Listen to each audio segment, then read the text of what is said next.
Every industry has an unwritten law. In defense aviation, it goes something like this. Make it bigger, make it heavier, make it more expensive, and nobody will question your competence.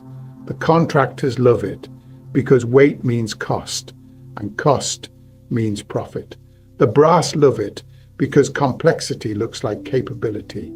And the engineers go along with it because fighting the current is a career-ending move.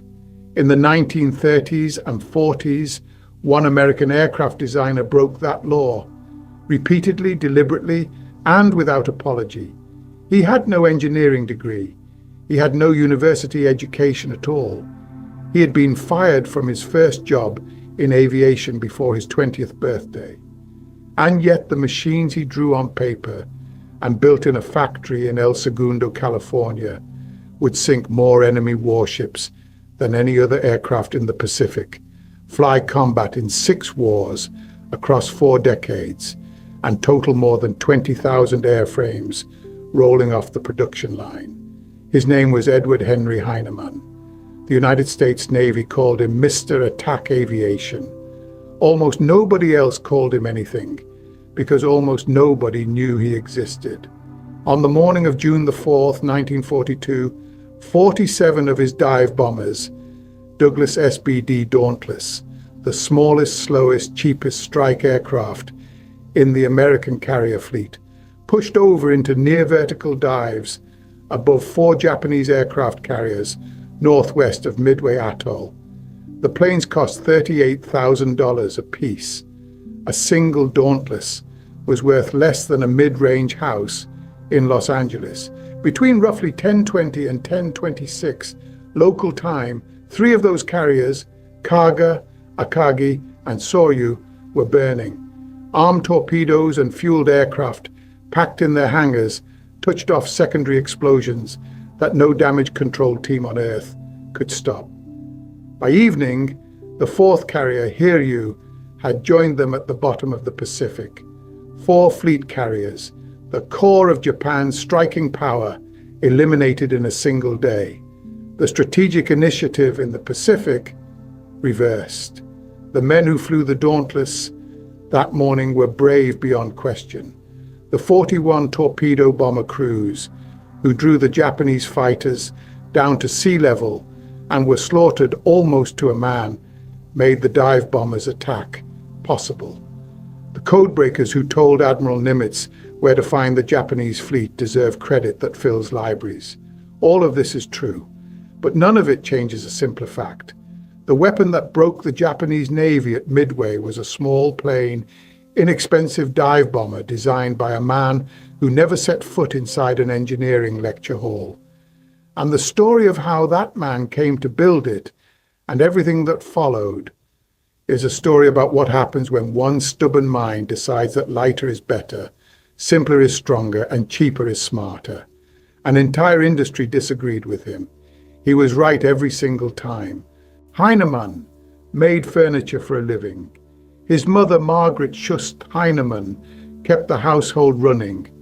It was a working-class family in a working-class city, and nothing about the first 6 years of Ed's life suggested that aviation would swallow him whole.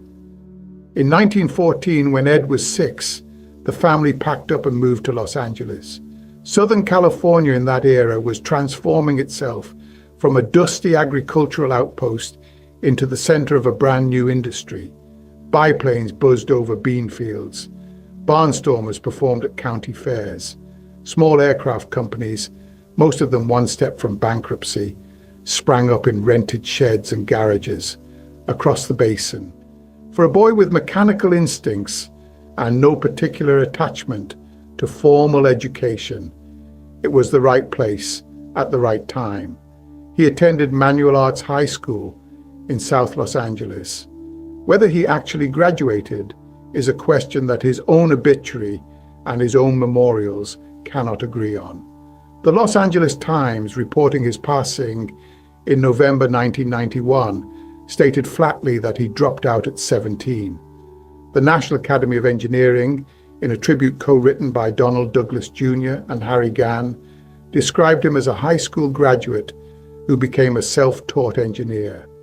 What every source agrees on is this: Edward Heinemann never earned a formal engineering degree.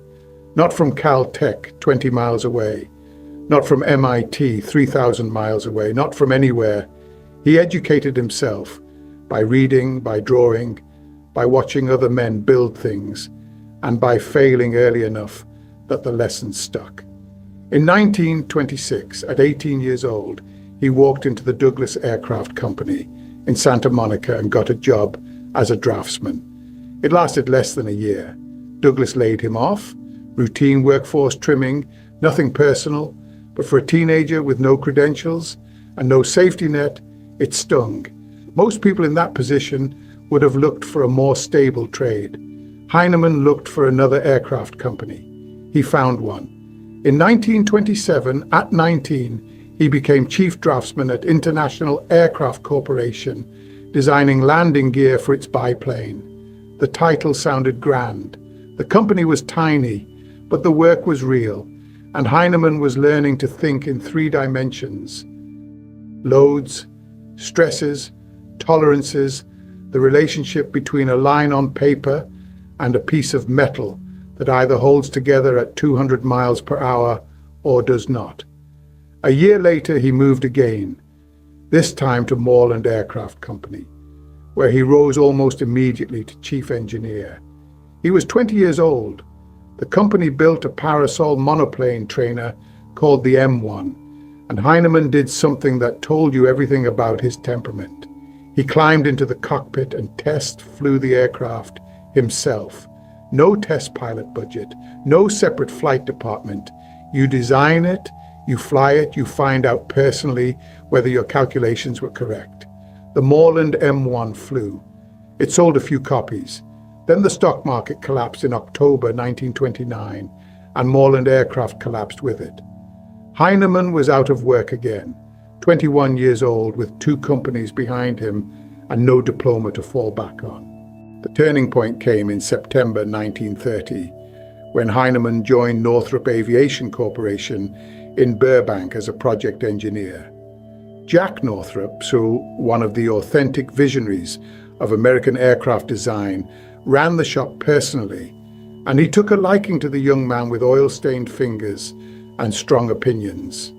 Northrop taught Heinemann the structural principles that would define his entire career: stressed skin construction, where the outer skin of the aircraft carries structural loads instead of just covering the frame; multicellular wing design, where internal compartments share the bending forces across a wider area; the idea that every component should earn its place by performing more than one function. Heinemann absorbed all of it. He also noticed what he considered Northrop's weakness: a fondness for magnesium castings that Heinemann thought were brittle and unreliable under combat stress. He filed that lesson away too. Take what your teacher offers.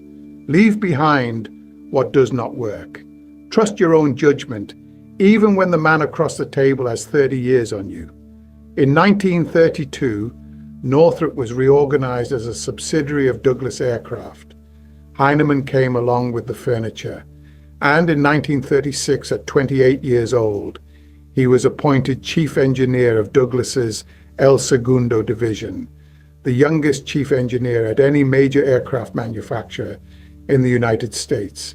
He hung a sign on his office wall. It read, "Simplicate and add lightness." The phrase may have originated with the aviation pioneer William Bushnell Stout, but Heinemann adopted it as personal doctrine. He also had his own version, blunter and more memorable: KISS, keep it simple, stupid. In practice, the philosophy worked like this: take the most powerful engine available, design the smallest possible airframe around it, make every structural element perform at least 2 jobs, eliminate every ounce that does not directly serve the mission, and never under any circumstances add complexity because a committee thinks it looks impressive. It sounded like common sense in an industry that runs on cost plus contracts, where the manufacturer's profit is a fixed percentage of total cost, meaning higher costs produce higher profits. It was closer to heresy.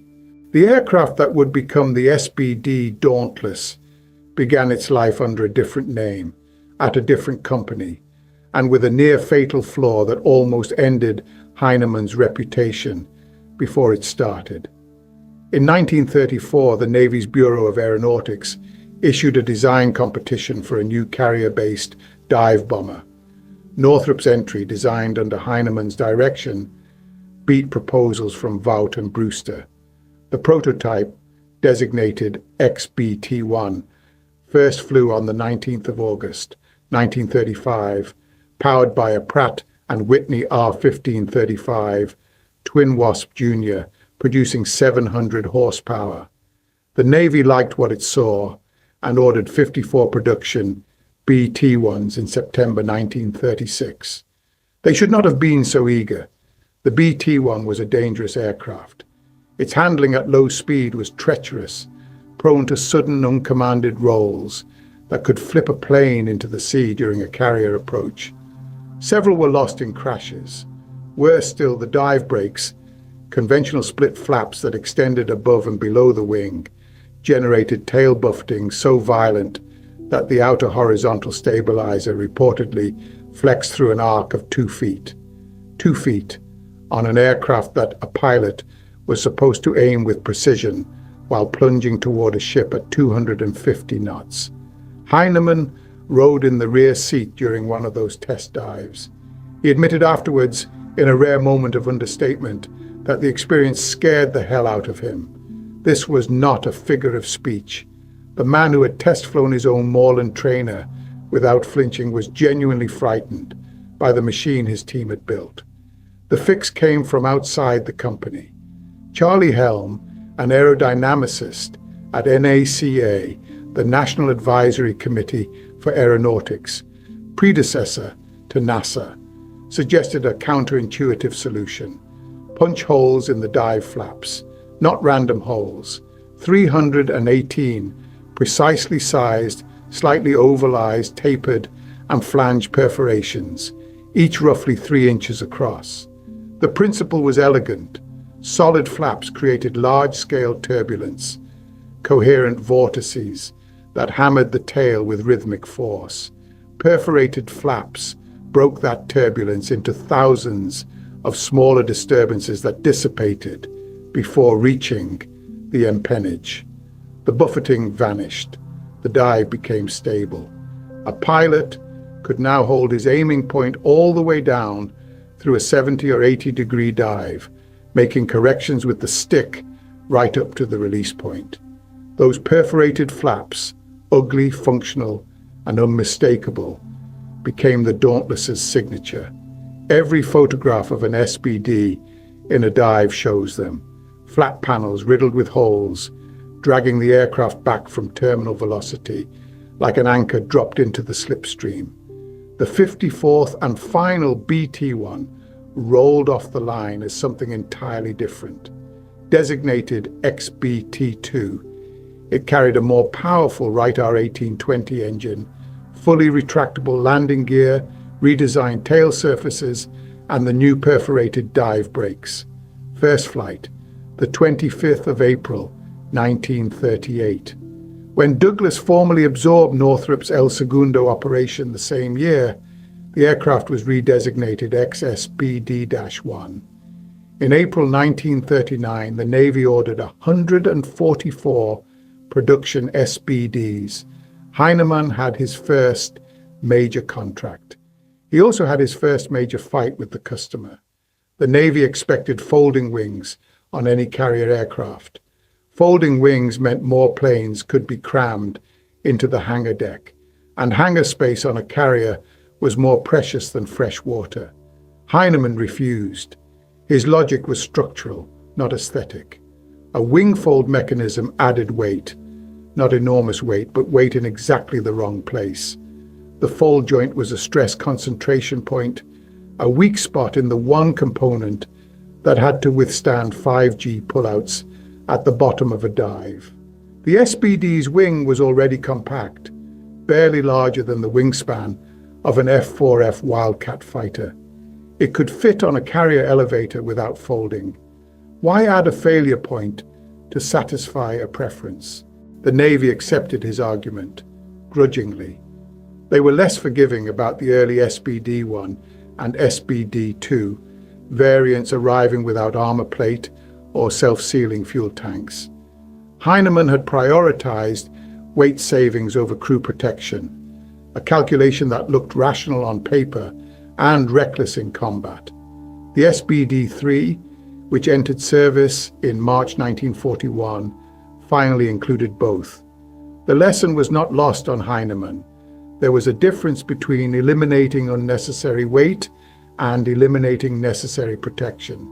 He never made that particular trade-off again. Meanwhile, the aircraft that the Navy had chosen to replace the Dauntless was turning into one of the most spectacular failures in American aviation history.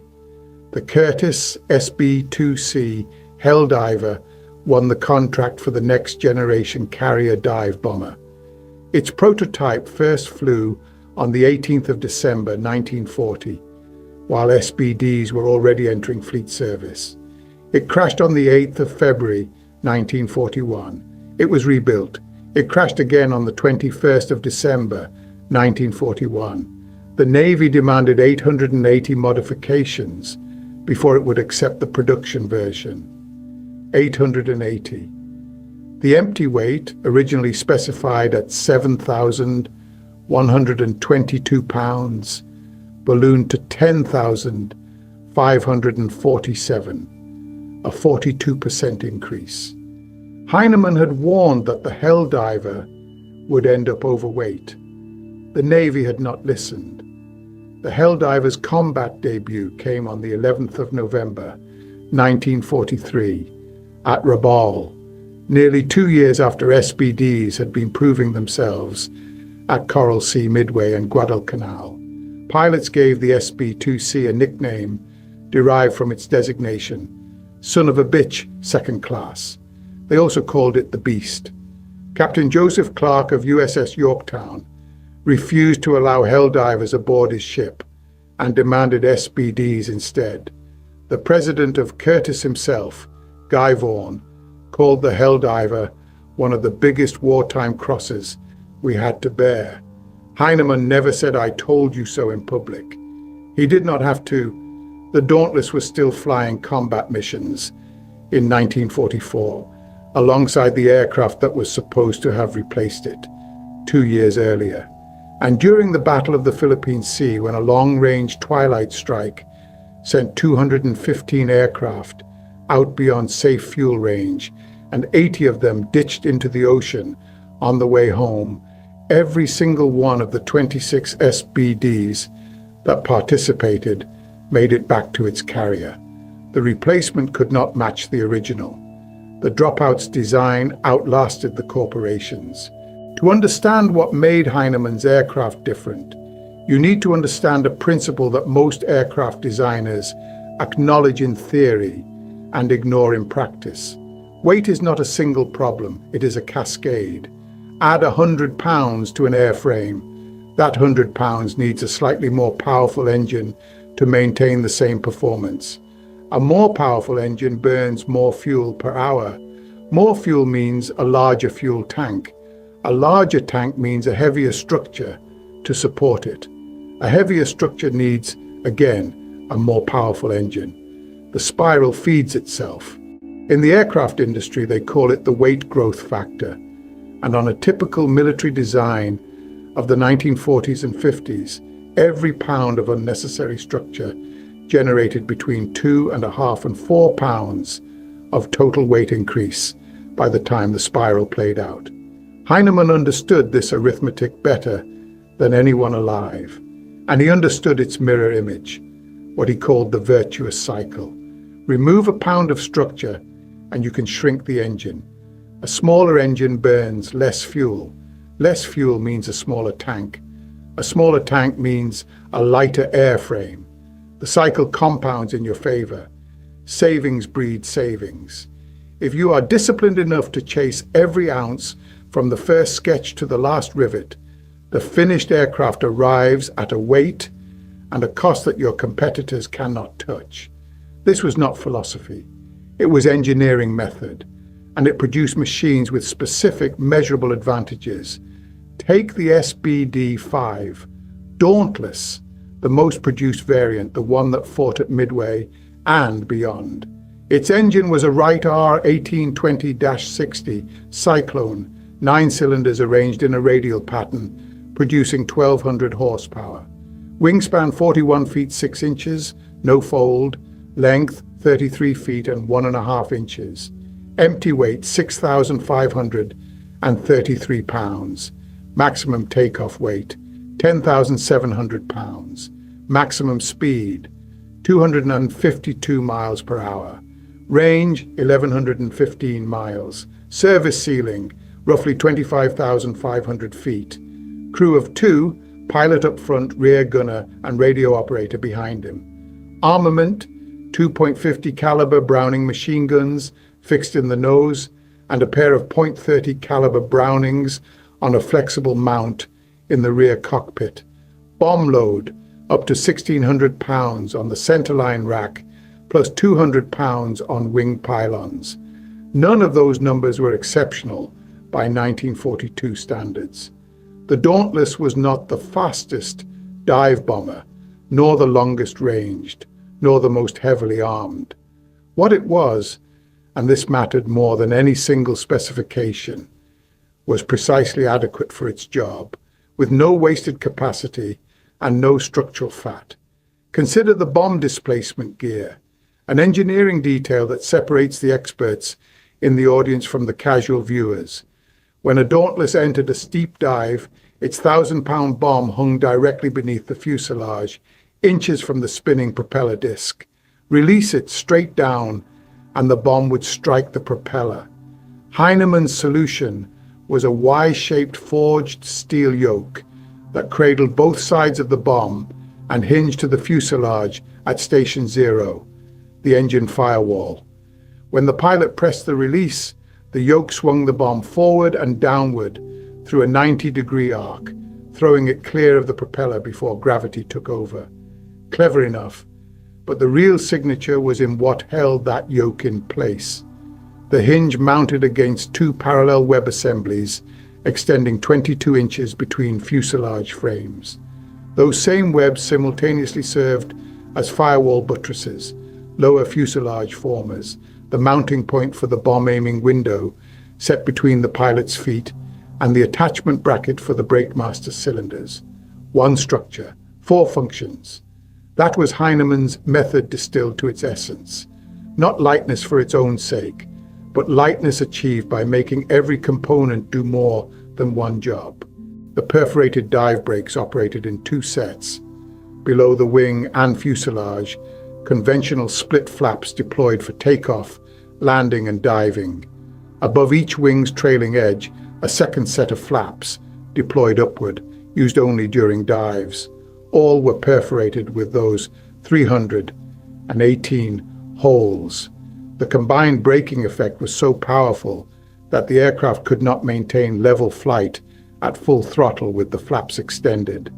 Pilots learned to begin retracting the slow-acting hydraulic flaps just before initiating the pullout, a technique that required timing, nerve, and absolute trust in the airframe. That airframe was stressed to 9G ultimate, with typical combat pullouts running at 5G or above. The multicellular wing, compact, because Heinemann had refused to add folding mechanisms, gave the Dauntless superior torsional rigidity. Outboard dihedral panels, letterbox slots ahead of the ailerons for stall control, and fabric-covered control surfaces to save weight, rounded out a design that prioritized accuracy in a dive above all other considerations. A Dauntless pilot could hold his target in the crosshairs from 20,000 feet down to the release point at around 2,000, correcting aim the entire way. No other dive bomber in any Navy could match that stability. Now move forward a decade. The war is over. Jets have replaced propellers on the front line. The Navy wants a new carrier-based attack aircraft to retire the propeller-driven A-1 Skyraider. The specification lands on desks across the industry. Maximum gross weight, 30,000 pounds. Maximum cost, $1 million per aircraft. Every major contractor begins designing to that ceiling. Heinemann looked at the specification and did something that baffled his competitors. He proposed an aircraft at roughly half the specified weight. We told the story of Arthur Gouge, the man who was forced to cut a wing to fit a hangar. Ed Heinemann faced the opposite problem. The system told him to build heavy. He refused. The Navy awarded the contract on the 12th of June, 1952. The prototype XA-4D1 first flew on the 22nd of June 1954 at Edwards Air Force Base. Its empty weight came in at approximately 7,896 pounds. The production A-4 had an empty weight of roughly 10,800 pounds and a maximum takeoff weight of 24,500. Still under the original 30,000 pound ceiling by a wide margin, carrying a bomb load equivalent to a World War II B-17 Flying Fortress. How did he get there? The A-4's delta wings spanned 27 feet, 6 inches, short enough to fit standard carrier elevators without folding. No fold mechanism meant roughly 200 pounds saved and an entire category of mechanical complexity eliminated. A single-piece machined wing spar ran the full wingspan, replacing the multi-piece assemblies that other manufacturers used. The leading-edge slats operated by gravity and aerodynamic pressure alone. No electric motors, no hydraulic actuators, no weight. When the aircraft slowed, airflow pressure dropped and gravity pulled the slats open. When it accelerated, air pressure pushed them shut. Elegant, passive, and essentially unbreakable. The landing gear was designed so that only the wheel penetrated the wing spar when retracted. The struts housed in external fairings below the wing, which doubled as structural reinforcement. Every component justified its existence twice. When a subcontractor delivered an air conditioning unit that weighed 20 pounds over its allocation, Heinemann sent it back. It came back 5 pounds under. The first 500 production A-4s cost $860,000 each, 14% below the Navy's budget estimate. The aircraft could carry 8,200 pounds of ordnance on 5 hardpoints. Pilots called it Heinemann's hot rod. Others called it scooter or bantam bomber.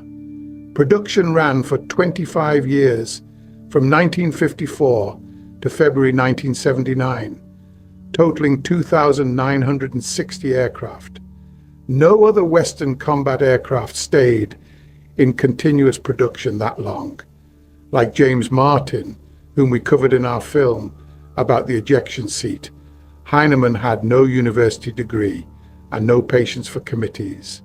Unlike Martin, Heinemann worked inside the system, but he bent it until it barely resembled its original shape. The morning of June the 4th, 1942, did not begin well for the Americans. 3 squadrons of torpedo bombers, slow, obsolete Douglas TBD Devastators, attacked the Japanese carrier force at low altitude without fighter escort. Torpedo Squadron 8 from USS Hornet lost all 15 aircraft.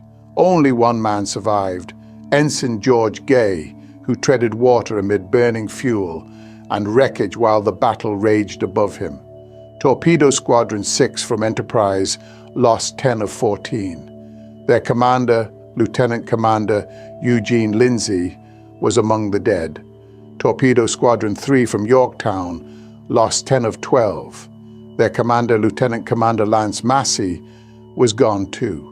Of 41 torpedo bombers launched that morning, 35 were destroyed. Not a single torpedo found its target, but the slaughter accomplished something that no tactical plan had intended. Every Japanese Zero fighter on combat air patrol dove to sea level to massacre the torpedo planes. When the SBD Dauntless dive bombers arrived at 20,000 feet, there was nothing between them and the flight decks below.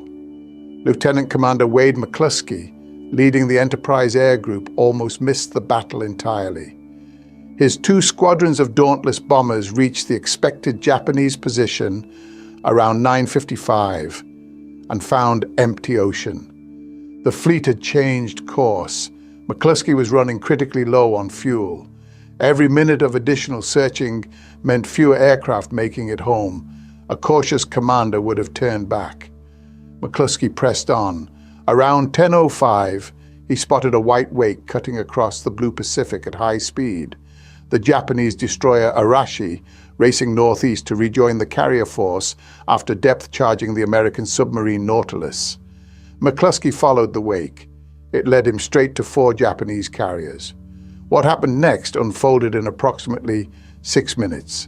McCluskey's entire Enterprise group initially rolled into dives on Kaga, a formation error caused by McCluskey's unfamiliarity with dive bomber doctrine. Lieutenant Richard Halsey Best, commanding Bombing Squadron 6, saw the mistake, broke off with just 2 wingmen, Lieutenant Edwin Kroger and Ensign Frederick Weber, and redirected toward Akagi. At approximately 10:26, Best's 1,000-pound bomb penetrated Akagi's flight deck at the midship elevator and detonated among 18 armed and fueled torpedo bombers packed in the upper hangar. That single hit proved fatal. Weber's near miss jammed the rudder. Akagi burned through the day and was scuttled at dawn on June the 5th. Simultaneously, Lieutenant Commander Maxwell Leslie led Bombing Squadron 3 from Yorktown against Soryu. Leslie's own bomb had accidentally released due to a malfunction before reaching the target. He dove on a Japanese carrier with nothing to drop. He led the attack anyway. His squadron scored 3 direct hits. Soryu was finished. Kaga took 4 or 5 bombs from McCluskey's group. Her captain, Jisaku Okada, was among 811 men who perished. Soryu's captain, Ryusaku Yanagimoto, refused to leave his ship and went down with her. 711 lost. Akagi's crew fared better in numbers, 267, but the flagship of the Kido Butai, the striking force that had attacked Pearl Harbor 6 months earlier, was gone.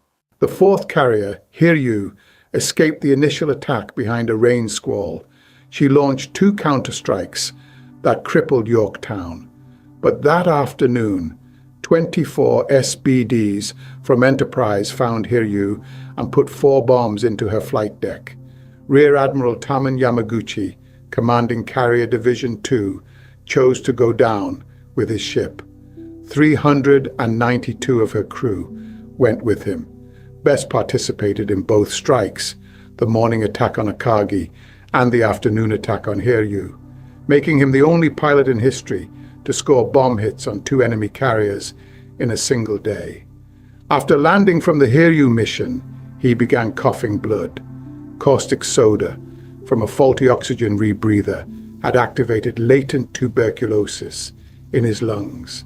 Dick Best never flew again.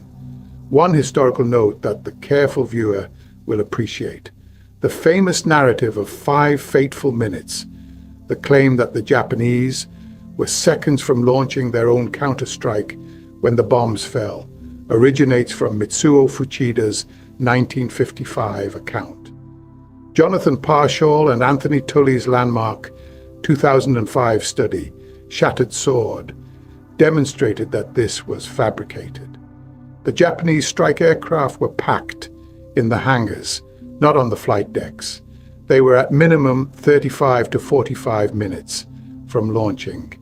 What made the timing devastating was not that launch was imminent, but that ordnance was being actively handled throughout the ships, bombs and torpedoes in transit between magazines and aircraft, fuel lines pressurized, arming procedures underway.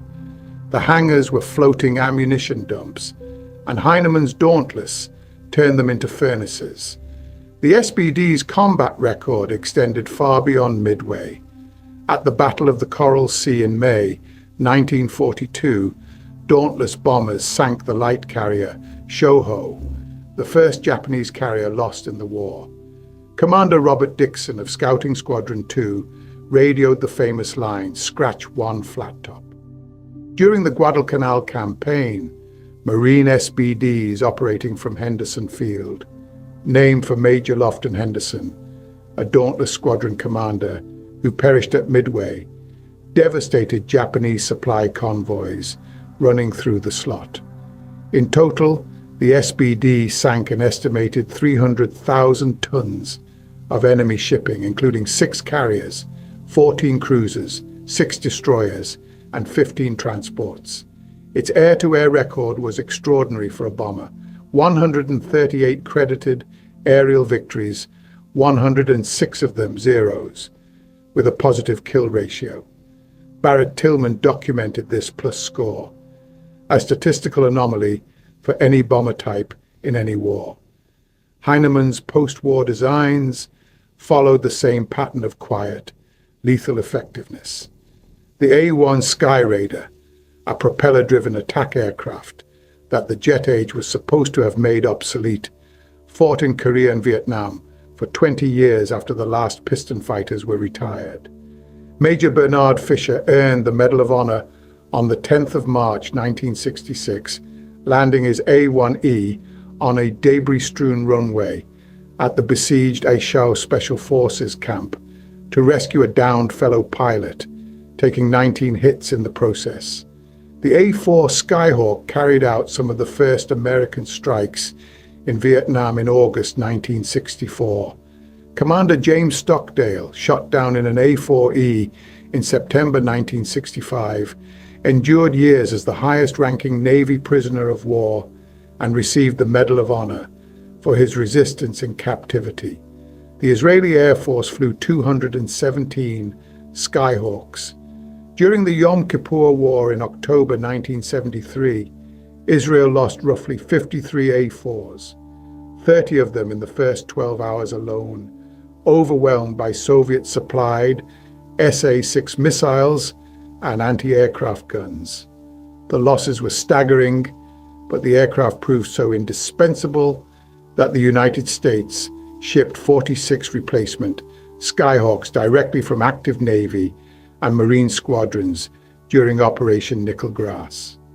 In the Falklands War of 1982, Argentine Air Force and Navy A-4s inflicted the greatest damage upon the Royal Navy since the Second World War.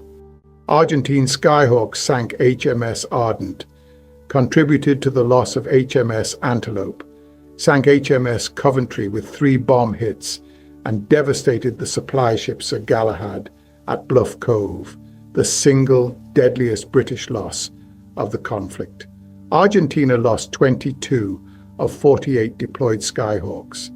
The aircraft Heinemann designed in the early 1950s was still drawing blood 3 decades later on the other side of the world in a war he could never have imagined. The list of honors awarded to Edward Heinemann reads like someone tried to collect every prize American aviation has to offer, and very nearly succeeded. In 1952, the Sylvanus Albert Reed Award. In 1953, the Robert J. Collier Trophy, the single most prestigious award in American aviation, presented to him personally by President Eisenhower for the F-4D Skyray. In 1955, the Paul Tissandier Diploma from the Fédération Aéronautique Internationale. In 1978, the Daniel Guggenheim Medal, aviation's equivalent of a Lifetime Achievement Award, previously given to the Wright brothers, Charles Lindbergh and James Doolittle. In 1981, induction into the National Aviation Hall of Fame in Dayton, Ohio.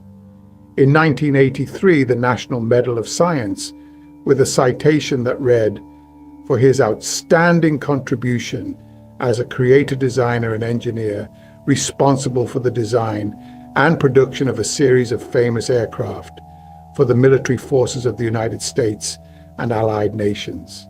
He was named an honorary naval aviator, a distinction reserved for civilians who have made extraordinary contributions to naval aviation. He was elected Fellow of the American Institute of Aeronautics and Astronautics, Honorary Fellow of the Royal Aeronautical Society, and member of the National Academy of Engineering.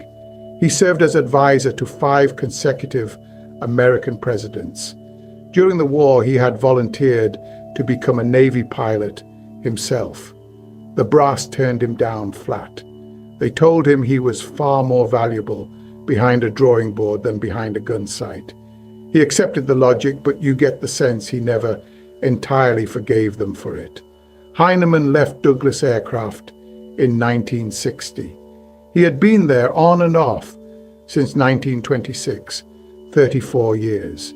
He joined Guidance Technology as executive vice president, then moved to General Dynamics in 1962 as corporate vice president of engineering.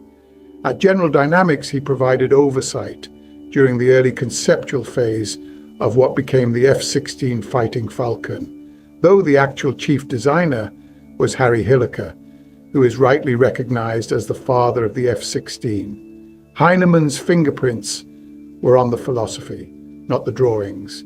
The F-16 was a lightweight fighter, built around the idea that smaller, simpler, and more maneuverable beats larger, heavier, and more expensive. That idea had a name. It had been hanging on a wall in El Segundo for 3 decades.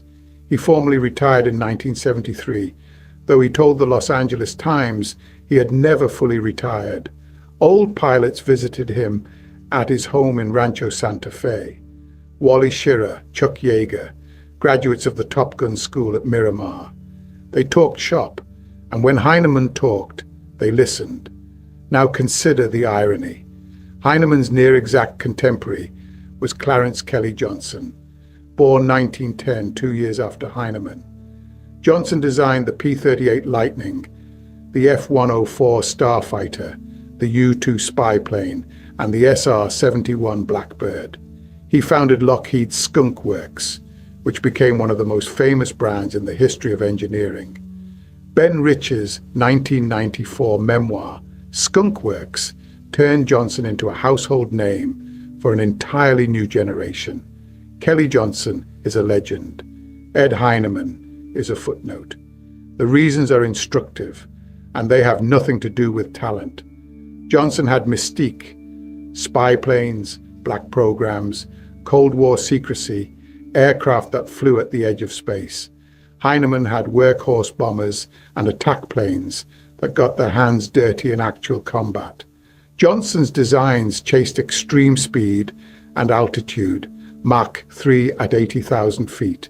Heinemann's chased practical effectiveness and affordability. The right bomb on the right target at a price the taxpayer could stomach. Spectacle versus substance. The audience always remembers the spectacle. Douglas Aircraft had no equivalent of the Skunk Works brand. Its El Segundo division produced quietly, efficiently, and without a publicity department that understood the value of mythology. And Heinemann's philosophy, build it cheaper, was in an industry that thrives on cost-plus contracting, commercially inconvenient. An A-4 Skyhawk delivered at $860,000 instead of $1 million was admirable for the taxpayer and disastrous for the profit margin. The defense industry does not build monuments to men who reduce its revenue. Heinemann designed more aircraft types than Johnson. He saw more of his designs built, over 20,000 airframes against roughly 5,000. His aircraft sank more enemy tonnage, fought in more wars, and served longer in frontline combat. By every measurable standard, except fame, Heinemann was the more consequential designer. Fame chose Johnson anyway. The A-4 Skyhawk first flew in 1954. The United States Navy retired its last Skyhawks, TA-4J models, belonging to Composite Squadron VC-8 at Naval Station Roosevelt Roads on the 3rd of May 2003. That is 49 years of continuous American military service from a single design. Israel flew its Skyhawks until 2015. Argentina's upgraded A-4 AR Fighting Hawks remain operational into the 2020s. As of recent counts, approximately 45 A-4s are still airworthy around the world, with the Canadian private contractor Top Aces equipping Skyhawks with modern radar and data links for Royal Canadian Air Force adversary training. The Navy's Top Gun School used A-4s as stand-ins for Soviet MiGs from 1969 through 1999. The Blue Angels flew A-4F Skyhawks from 1974 to 1986. Heinemann's other designs showed the same stubborn refusal to become obsolete. The D-558-2 Skyrocket, developed under his supervision, became the first aircraft to exceed Mach 2 on the 20th of November, 1953. Piloted by Scott Crossfield at 62,000 feet. Its data fed directly into the Sentry series fighters and the first generation of commercial jet transports. The A-3 Skywarrior, the largest aircraft to routinely operate from carriers, tipping the scales at over 70,000 pounds, served for more than 35 years, from 1956 until the 27th of September, 1991. Its last combat was in Desert Storm, flying electronic warfare missions as an EA-3B. Its cruise, with the dark humor common to men who fly heavy aircraft off short decks, nicknamed it All Three Dead, a grim play on its A3D designation, because it lacked ejection seats. One of the F-5D Skylancer prototypes was flown by Neil Armstrong for abort simulations on the X-20 Dinosaur program. Burt Rutan, the designer of Voyager, the first aircraft to fly around the world without refueling, named Heinemann, among the pioneers who provided my inspiration.